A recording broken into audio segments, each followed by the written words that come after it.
J'ai une petite question supplémentaire. Vous avez quasiment appelé 2 fois, Monsieur le Ministre, à une question plus précise. Et je vais vous la poser. Quelle est votre position aujourd'hui sur la loi Taubira? Ma position, je l'ai exprimée à différentes reprises. La dernière fois, dans un entretien de Valeurs Actuelles, nous ne pouvons pas garder la loi Taubira. Alors, je veux être clair. Et je ne vais pas faire comme une fois en disant prenez le terme qui vous va, c'est pas ça. Je suis donc pour l'abrogation et la réécriture, parce que je ne veux pas revenir à la situation précédente. Je suis pour l'union civile entre deux personnes de même sexe, mais je sais une chose. Tant qu'on gardera le mariage, il y aura forcément l'adoption derrière. Cela entraînera forcément, quoi qu'il arrive, toutes les conséquences liées au mariage. Voilà pourquoi je ne veux pas, et je dis que l'on ne peut pas garder la notion de mariage. Cette position est connue. Cette position, bien évidemment, ne fera pas que des heureux. Il faut assumer d'avoir ses convictions. Elles plaisent ou elles ne plaisent pas, et je les exprime devant vous.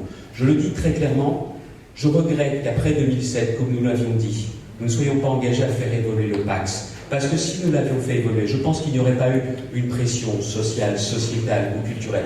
Il y a une chose que je veux faire. Il y a aujourd'hui un certain nombre de réformes qui sont rendues, par exemple, indispensables par des évolutions démographiques. Vous ne réformez pas les retraites, à cause des déficits, à cause de l'allongement de l'espérance de vie, vous ne garantirez pas le paiement des retraites à tous nos retraités.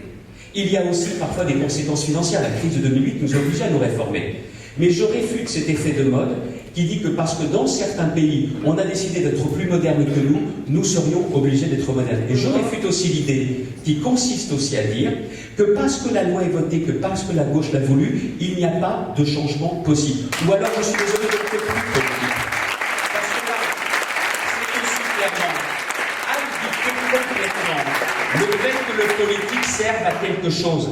Ça veut dire abdiquer totalement le fait que, bien évidemment, il y aurait des poussées sociales, sociétales ou modernistes, et qu'à partir du moment où vous y opposez, vous êtes un vieux ringard. Alors je ne sais pas si je suis ringard, j'exprime juste mes convictions. Je ne dis pas qu'il faut revenir à la situation d'avant, mais si l'on garde le mariage, on aura forcément les conséquences du mariage, et là, ça n'est plus ma conception à moi. Voilà ma position.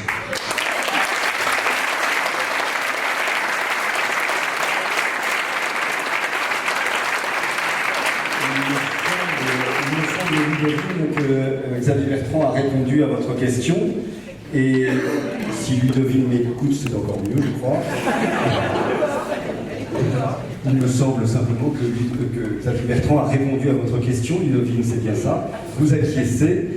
Eh bien, je vais vous demander de revenir à la tribune pour clôturer cette soirée en remerciant encore Xavier Bertrand.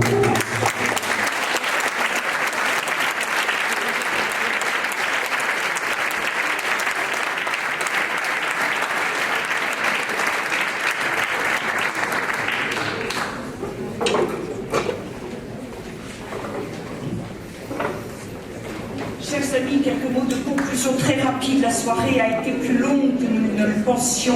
Je voudrais remercier à nouveau très chaleureusement chacun des candidats présents ce soir, vous remercier de votre participation et de votre bienveillance tout le long de la soirée. J'en suis vraiment très heureuse. Il me reste à vous rappeler que voter est aussi un moyen de se faire entendre. Chacun le fera en connaissance de cause et en conscience. Je vous remercie.